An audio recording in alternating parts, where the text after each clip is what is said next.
যদি কোনো ভক্ত মানে ভাগবতে 2টা তুলসী পত্র অর্পণ করে এবং গোবিন্দের চরণে প্রতিদিন 2টা করে তুলসী পত্র অর্পণ করবেন, তাহলে প্রতিদিন আপনার কাছে তিনি ঋণী হবেন।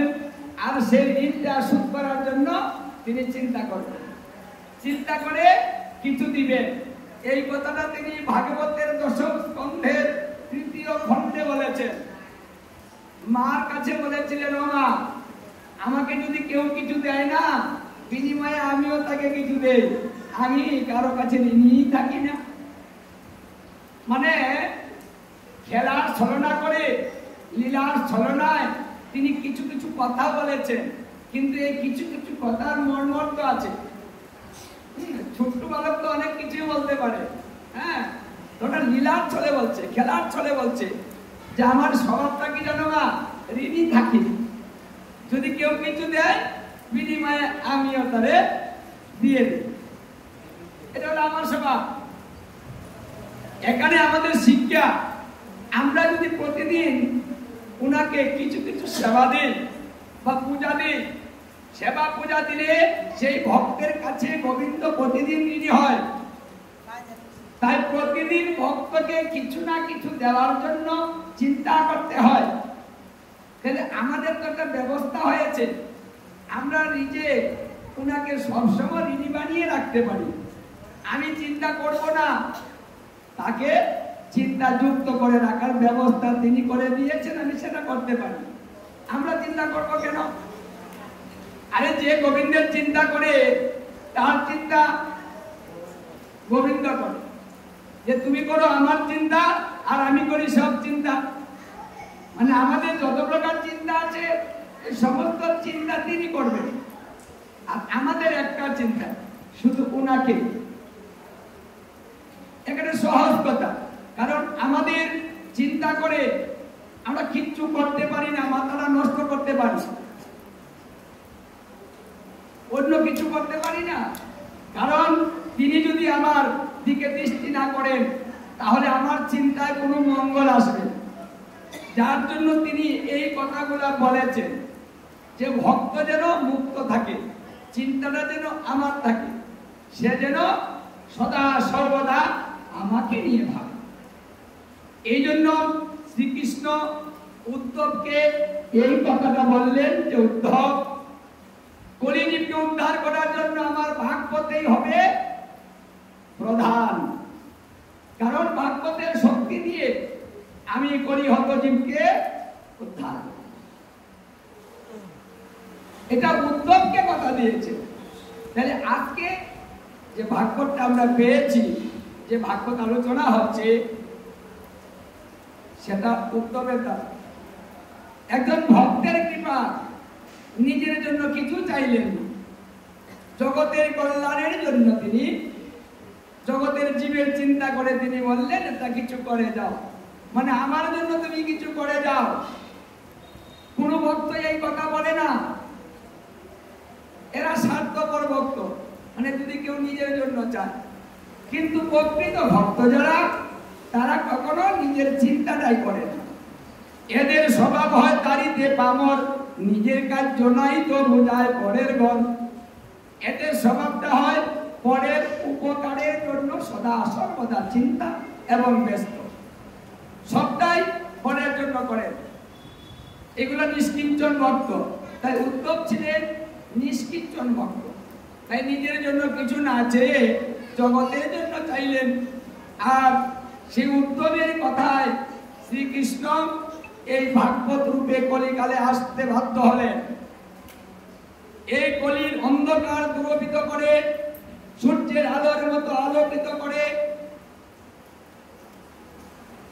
কারণ ভগবান সূর্য সম, মানে কৃষ্ণ সূর্য সম, মায়া গুণ অন্ধকার।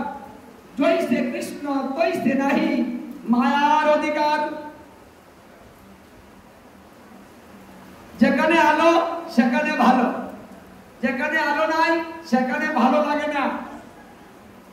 এই জন্য আলোতে লক্ষ্মীর বাস আর অন্ধকারে অলক্ষ্মীর বাস। অন্ধকারের মায়ার পিশাচি বাস করে, এই জন্য অন্ধকারে গেলে মানুষ ভয় পায়। আর আলোতে আসলে মনটা আনন্দে ভরে যায়, কারণ এটা কৃষ্ণ কৃপা। আলোটা হচ্ছে ভগবানের কৃপা। এই জন্য ভাগবত হচ্ছে একটা আলোকিত স্থান। যদি ভাগবতে কেউ আসে তাহলে তার মনটার পরিবর্তন হয়। ভাগবতে কৃষ্ণ দর্শন হয়। শুকদেব গোস্বামী নিজে প্রমাণ করে দেখিয়েছেন যে একমাত্র শ্রবণের দ্বারাতেই কলিকালে কৃষ্ণ দর্শন করা সম্ভব। তাও কতটুকু সময়ের মধ্যে সম্ভব? শুকদেব গোস্বামী পরীক্ষিত মহারাজকে বলেছিলেন মাত্র 48 মিনিটের ভিতরে সম্ভব। দেখুন এই কলিকালে আমাদের জন্য কত ভালো কিছু এনেছে। অনেক তপস্যার প্রয়োজন নেই। আরে মহারাজ, 7 দিন তো অনেক লম্বা সময়। এবার গোবিন্দ লাভ করতে, কৃষ্ণ লাভ করতে 7 দিনের প্রয়োজন নেই। 1 দিনও লাগে না, 1 ঘন্টাও লাগে না, 1 মুহূর্ত কাল যথেষ্ট। মাত্র 48 মিনিট, এর মধ্যে কৃষ্ণ দর্শন করা যাবে। এত সস্তা। এখানে অসংখ্য মুনি ঋষি ছিলেন ভাগীরথী গঙ্গা তীরে। সে যখন শুকদেব গোস্বামী সস্তা কথাটা বললেন, 1 ঘন্টা লাগে না গোবিন্দ লাভ করতে, তাহলে যে মুনি ঋষিরা তপস্যা করতেছে শত শত বছর, আর লাগে না 1 ঘন্টা। মুনি ঋষিদেরও এই শ্রবণের আগ্রহটা বেড়ে গেল যে এমন কথা কোনোদিন শুনিনি। যদি আগে শুনতাম তাহলে কি ধ্যান করতে যেতাম। যদি অল্প সময়ের মধ্যে কৃষ্ণ দর্শন করা যায় তাহলে ধ্যানের দরকারটা কি? এই কথাটা নতুন, কোনোদিন শুনিনি। আসলে ভাগবত কথাটাই নতুন। ভাগবত হচ্ছে নিগুম কল্পতরুর গলিতম ফল। এটা নিগুম তত্ত্ব, এটা কেউ জানে না, দেবতারাও না, মুনি ঋষিরা ধ্যানের দ্বারাতেও পায়নি, কেউ জানে না। এমন গোপন তত্ত্ব এটা। আর জানতে বাকি করে, ওটা তো প্রকাশেই করা হয়নি, অন্য যুগে ওটা দেয়নি, তাহলে মানুষ জানবে কি করে? এটা অনর্পিত, অর্পণই করা হয়নি। এবার এই কলিকালে অর্পণ করেছেন। এই জন্য ভাগবতে বলছে হে কলিকাল তুমি ধন্য, কারণ তুমি যা এনেছো এটা অন্য যুগে আনতে পারেনি কেউ। কলি তো খারাপ, ভালো না, কিন্তু তার গুণ কিন্তু একটা ভালো। 99 দোষ, গুণ একটা। তবে একটা এমনই গুণ যে 99 দোষকে প্রতিহত করার জন্য একটা গুণই যথেষ্ট। সেই গুণটা হচ্ছে কলির আছে, আর সেই গুণটা হচ্ছে ভজনটাকে সহজ করলেন কলি। কলি যদি না আসতো ভাগবত আসতো। কলি যদি না আসতো তাহলে নাম যজ্ঞ হতো না, হরিনাম হতো না, শিবনাম বত্তি শঙ্কর হতো না, আমার মহাপ্রভু আসতো না, সস্তা ভোজন হতো না, এইভাবে বসে ভোজন করতে পারতেন না। এটা কিন্তু কলি এনেছে, এটা অন্য যুগে ছিল না। তাহলে কলি যদিও খারাপ তারপরেও ভালো। আর এই ভালোর কারণে কলিকে মারতে পারেননি। একটা গুণ দরকার আছে। এই জন্য পরীক্ষিত মহারাজ কলিকে না মেরে রেখে দিয়েছে, তুমি থাকো। ভোজনটা যদি ভালো হয়, সস্তা হয়, আয়ু যেহেতু কম, লম্বা ভোজন করা যাবে না, কষ্টের ভোজন করা যাবে না, আরামের ভোজন করতে হবে। কলি আসলেই আরামের ভোজন আসবে। এই যে আরামের ভোজন চলছে, সারাদিন কাজ করেছেন, সংসার নিয়ে ব্যস্ত, দোকান করেছেন, এখন আস্তে আস্তে এখানে এসে একটু বসেছেন। বাহ, ওটা আরাম নয়? এর চাইতে আরাম আর কি হতে পারে? শ্রবণ করলেই ভজন হয়ে যায়।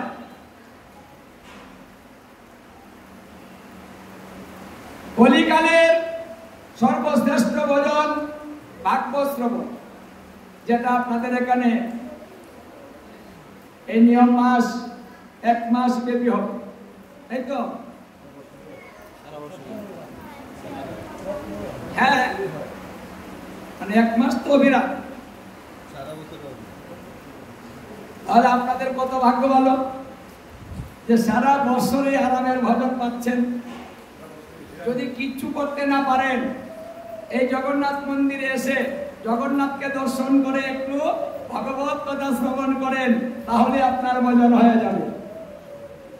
মানে এমন একটা জায়গায় আপনারা জন্ম নিয়েছেন যে যেখানে স্বয়ং জগন্নাথ উপস্থিত, আর প্রতিদিন ভগবত কথা হচ্ছে। বাহ! মানে কলিকালে যে শ্রেষ্ঠ ভজন, সেই শ্রেষ্ঠ ভজনটাই কিন্তু আপনাদের এখানে হচ্ছে, আরামের ভজন। 48 মিনিট আপনি শ্রবণ করুন। এই 48 মিনিটের মধ্যে কৃষ্ণ দর্শন করতে পারবেন, এই কথাটা ভাগবতে প্রমাণ করেছে। ভট্টাঙ্গ মহারাজ একটা প্রমাণ দিতে হবে তো, কেউ কি কৃষ্ণ পেয়েছে? পরীক্ষিত মহারাজ প্রশ্ন করলেন, হে গুরুদেব, এই 48 মিনিটের মধ্যে কৃষ্ণ দর্শন করেছে এমন কি কেউ আছে? প্রমাণ স্বরূপ সুখদেব গোস্বামী বললেন, আছে।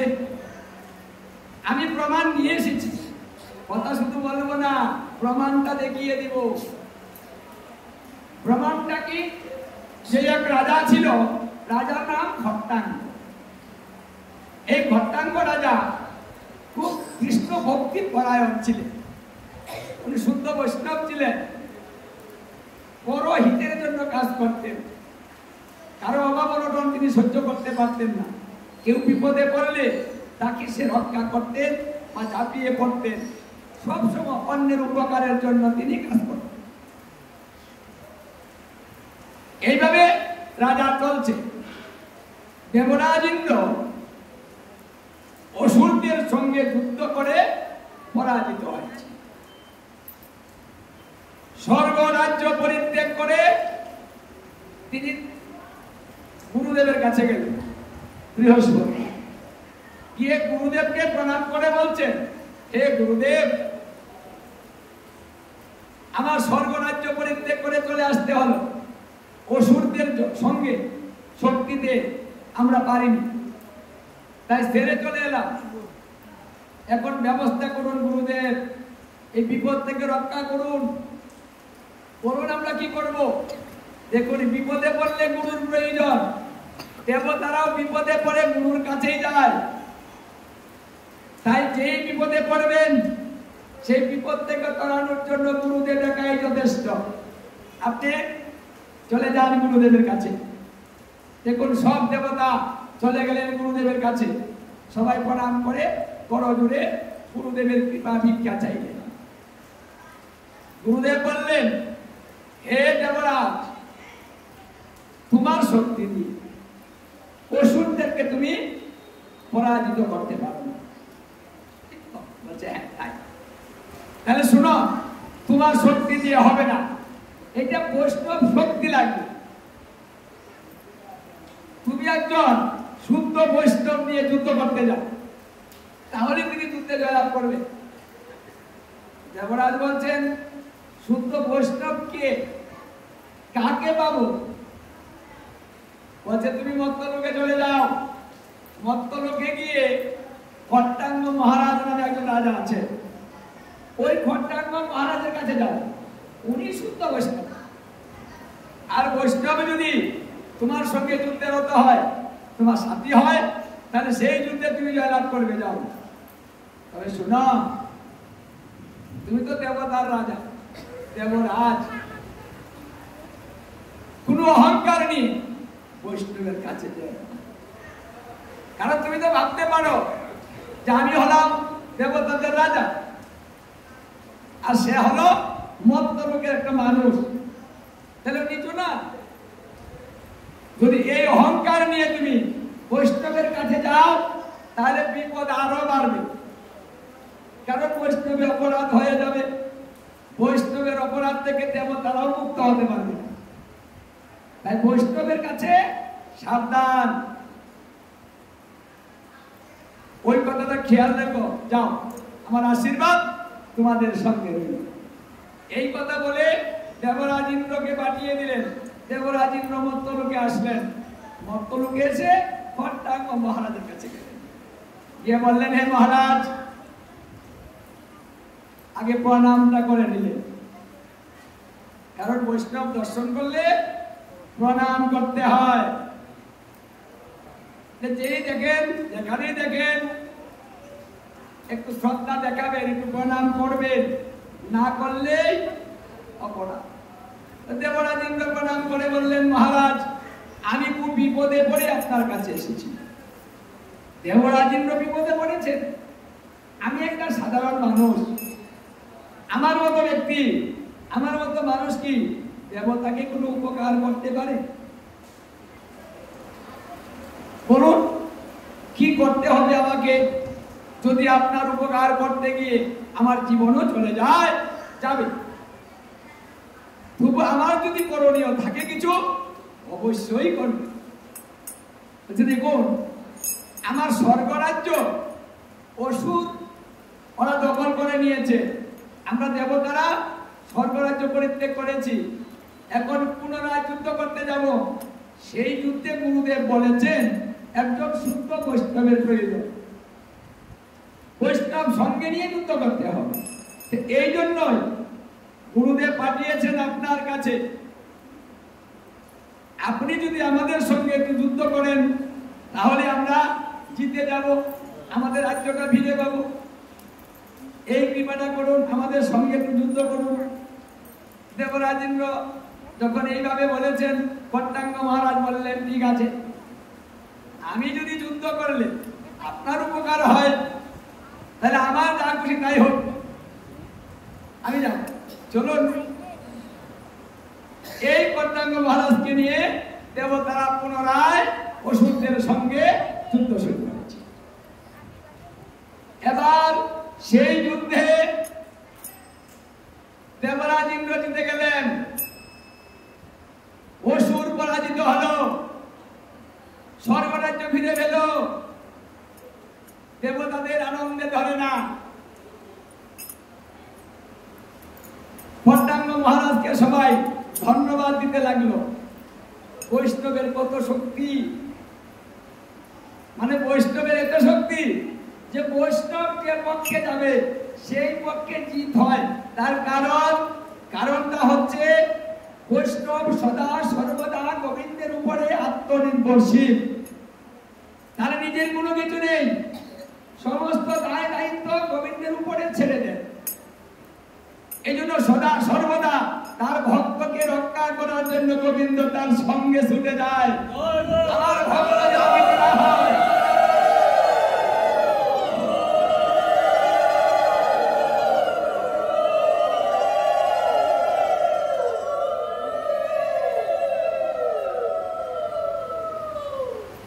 যেহেতু গোবিন্দ ভক্তের পক্ষে থাকেন, সেই পক্ষেই জয়লাভ হয়, তাই জয়লাভ হয়েছে। এবার দেবরাজ ইন্দ্র খট্টাঙ্গ মহারাজকে বলছেন, আচ্ছা মহারাজ, এবার আমি আপনাকে কিছু দিতে চাই। বলেন আপনি কি দিবেন? এত বড় উপকার করলেন, এটা কিছু দিতে হয় না? রাজা তো স্বর্গের, অভাব তো নেই। খট্টাঙ্গ মহারাজ বললেন, আপনি আমাকে কিছু দিতে চান? বলছে, হ্যাঁ, যা চান বলেন। এই যে যা চান বলেন, তার মধ্যে কিন্তু একটা অহংকার চলে। খট্টাঙ্গ মহারাজ করে দিলে বললেন, হে দেবরাজ, আপনি যদি আমাকে কিছু দিতে চান তাহলে আমাকে কৃষ্ণ দেন, আমি কৃষ্ণ দর্শন করতে চাই। এবার দেবরাজ ইন্দ্র বলছেন আমি এইটা তো দিতে পারি না, কারণ কৃষ্ণ দেওয়ার মালিক আমি না, এটা নিজে নিজে অর্জন করতে হয়, এটা কেউ কাউকে দিতে পারে না। এইবার আমি দিতে পারবো না, আমার কাছে ধন চান, অন্য কিছু চান, কৃষ্ণ ছাড়া। কৃষ্ণ ছাড়া অন্য কিছু দিবেন, ঠিক আছে। আচ্ছা দেখুন তো আমার পরমায়ু আছে কতদিন, আমি যে আপনার কাছ থেকে ধনটা নিব ওটা কতদিন ভোগ করতে পারবো এই বিষয়টা জানি, তারপরে আমি চেয়ে নেই। দেবরাজ ইন্দ্র একটু দেনস্থ হলেন, দেনস্থ হয়ে তিনি বললেন হে মহারাজ আপনার আয়ু নেই, আপনার আয়ু আছে মাত্র 1 মুহূর্ত 48 মিনিট, তা পূর্ণ হলে আপনার মৃত্যু হবে। আচ্ছা দেবরাজ ইন্দ্র এবার আমাকে এই বরদান, আমার আয়ুটা বাড়িয়ে দেন, আয়ুটা বাড়ান যাতে আমি ধন নিয়ে ধনটা ভোগ করতে পারি। আয়ুর দরকার আছে না, আয়ু ছাড়া আমি ধন নিয়ে করবোটা কি, তাহলে আগে আমার আয়ু বাড়িয়ে দেন। এবার ইন্দ্র বলছে হে মহারাজ আমি তো এটাও পারি না, আপনি কৃষ্ণও দিতে পারেন না, আয়ুও বাড়াতে পারেন না, তাহলে আমি কি নিব আপনার কাছ থেকে? আমি তো রাজা, আমার তো ধনের অভাব নেই, ধন তো আমার আছে, আমার ধন জন সব আছে, কিন্তু কৃষ্ণকে আমি করব এটা আমার নেই। আমার গোবিন্দ কৃষ্ণ দর্শন করব, আমার যদি মৃত্যু হয়ে যায় আর মৃত্যুকালে যদি আমি কৃষ্ণ দর্শন করতে না পারি তাহলে আমার মনুষ্য জীবন ব্যথা হয়ে যায়। এই দেবরাজ ইন্দ্র যদি কোনো কিছু করতে পারেন কৃষ্ণ দর্শনের জন্য তা আমাকে দেন। দেবরাজ ইন্দ্র বলছে এই সম্বন্ধে আমি কিছু করতে পারবো না। পারবেন না? তাহলে আপনার কাছে আমার কিচ্ছু চাওয়ার নেই, কারণ আপনি আমাকে কিছু দিতে পারবেন না, কোনো কিছু দেওয়ার সামর্থ্য আপনার কাছে নেই। দেখুন দেবরাজ ইন্দ্র কিন্তু বিপদে পড়েছে, সে নিষ্কিঞ্চন ভক্ত, একজন নিষ্কিঞ্চন বৈষ্ণবকে সে কিছু দিতে চায়, ওটা জানে না যে বৈষ্ণব কখনো কিছু চেয়ে নেয় না, আর বৈষ্ণব ধনের জন্য কাঙ্গাল না, ওটা চায় না। গোবিন্দের কাছেও বলে না যে গোবিন্দ তুমি আমাকে এই ধনটা দাও, হে গোবিন্দ আমি বিপদে পড়েছি আমাকে রক্ষা করো, বৈষ্ণব কখনো এই কথা বলে না।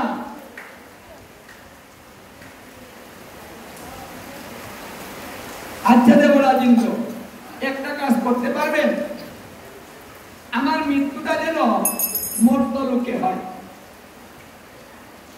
তাড়াতাড়ি কি আমাকে মর্ত্যলোকে প্রেরণ করতে পারবেন? এবার দেবরাজ ইন্দ্র বলছেন আমি এই কাজটা পারি, কয়েক সেকেন্ডের মধ্যে আপনাকে আমি মর্ত্যলোকে প্রেরণ করে দিই। বলছে তাহলে তাই করুন, আমার প্রাণবায়ুটা যেন মর্ত্যলোকে বেরোয়, আমি স্বর্গলোকে মরতেও চাই না, কারণ বৈষ্ণব জানে এই মর্ত্যলোকে থেকে কৃষ্ণ দর্শন করতে হবে, অন্য লোকে থেকে নয়, কারণ এবারের কৃপাটা এখানে হয়েছে, অন্য লোকে এই কৃপা হয়নি, অন্য জগতেও না, তাই মর্ত্যলোকে এসে আমাকে মৃত্যুবরণ করতে হবে। তখন দেবরাজ ইন্দ্র একটা দ্রুতগামী বিমানে করে তাকে কয়েক সেকেন্ডের মধ্যে মর্ত্যলোকে প্রেরণ করে দেন। মহারাজ আর গেলেন না, রাজমহলে গেলেন, সময় নেই, রাজমহলে যেতে যেতে আমার তো শেষ হয়ে গেল, তাই আমার গোবিন্দকে ডাকার সময় তো আমি আর পাবো না,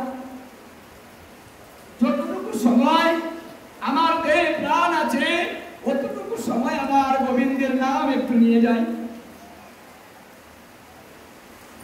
এই জন্য তিনি একটা গাছের নিচে বসে গেলেন, গাছের নিচে বসে এবার আমার গোবিন্দকে বলতে লাগলেন হে গোবিন্দ, দেখিতে দেখিতে আমার জীবন শেষ হয়ে গিয়েছে, আমি তোমাকে ভজন করতে পারিনি, সেবা পূজা করতে পারিনি। আমার যদি মৃত্যু হয়ে যায়, তারপরে যদি আবার জন্ম না হয়, আমি তো তোমাকে ডাকার সময় সুযোগ আর পাবো না। হে গোবিন্দ, আমি অনেক অপরাধ করেছি। আমি কথা দিয়ে এসেছিলাম, এই জন্মে এসে আমি তোমার সেবা পূজা করিব, আমি তোমার গুণগান করিব, আমি তোমার কথা মেনে চলিব, আমি তোমার সঙ্গে ভালোবাসা করিব। হে গোবিন্দ, আমি তো পারিনি। আমি এই সংসারে আবদ্ধ হয়ে মায়ার প্রবচনায় আত্মীয় স্বজন বন্ধু বান্ধব নিয়ে মত্ত হয়ে আমি তোমাকে ভুলে গিয়েছি। এবার দেখিতে দেখিতে আমার সময় শেষ।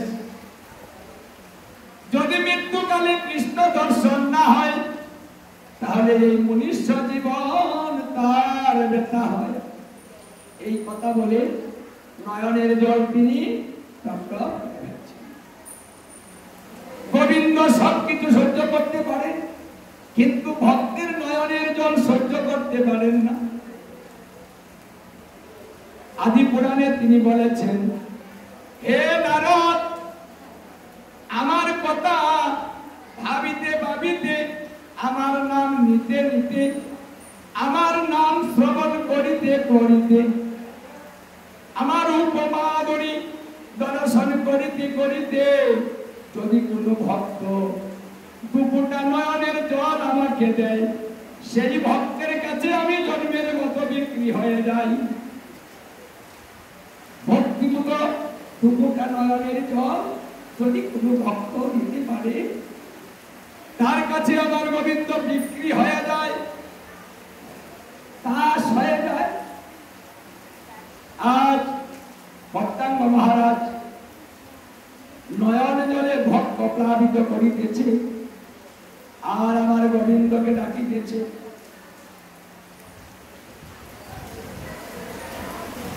ডাকিতে ডাকিতে তার সময় শেষ হয়ে গিয়েছে। 48 মিনিট আর কত সময় গো, দেখিতে দেখিতে শেষ। কিন্তু ভক্তাঙ্গ মহারাজের কিন্তু অন্য কোনো নেশা নেই। এই গোবিন্দর নাম নিতে নিতে নিতে নিতে তিনি ধীরে ধীরে ঢলে পড়ে যাচ্ছে। এমন সময় শ্রীকৃষ্ণ তার পিছনে দাঁড়িয়ে ভক্তাঙ্গ মহারাজকে এইভাবে কোলে ধারণ করলেন। যখন সে ঢলে পড়ে গিয়েছে, উপর দিকে চেয়েছে, চেয়ে দেখে আমার শ্রীকৃষ্ণের মুখ মাধুরী দর্শন। কোলে ধারণ করেছে, আমার এই গোবিন্দের মুখ দর্শন করে নাম নিতে নিতে ভক্তাঙ্গ মহারাজ শ্রীকৃষ্ণের কোলে তার প্রাণ ত্যাগ করেছে। সুখদেব গোস্বামী বললেন, হে পরীক্ষিত মহারাজ, এই ভক্তাঙ্গ মহারাজ কৃষ্ণ দর্শন করে তার নাম নিতে নিতে মৃত্যুবরণ করে। এই 48 মিনিটের ভিতরে কৃষ্ণ দর্শন করে গোলক বৃন্দাবন প্রবেশ করেছে। কারণ যে মৃত্যুকালে কৃষ্ণ দর্শন করে কৃষ্ণ নাম নিয়ে তার মৃত্যু হয়, সেই ব্যক্তি গোলক বৃন্দাবনে চলে যায়, তার কোনো বিচার নেই, বিনা বিচারে চলে যাবে। এই হরিনাম প্রতিদিন কেন করতে হয়? কারণ প্রতিদিন যদি নাম না করা হয়, অভ্যাস হবে না। অভ্যাস যদি না হয়, তাহলে মৃত্যুকালে ওটা স্মরণ থাকবে। যে যেটা অভ্যাস করে মৃত্যুকাল পর্যন্ত সে সেটা বলতে পারে। এই জন্য মহাপ্রভু এসে হরিনামের বিধান করলেন, তুমি নাম করো, অভ্যাস করো। শয়নে স্বপনে জাগরণে হাঁটিতে বেড়াতে, খাইতে লইতে শুইতে যথা তথা নাম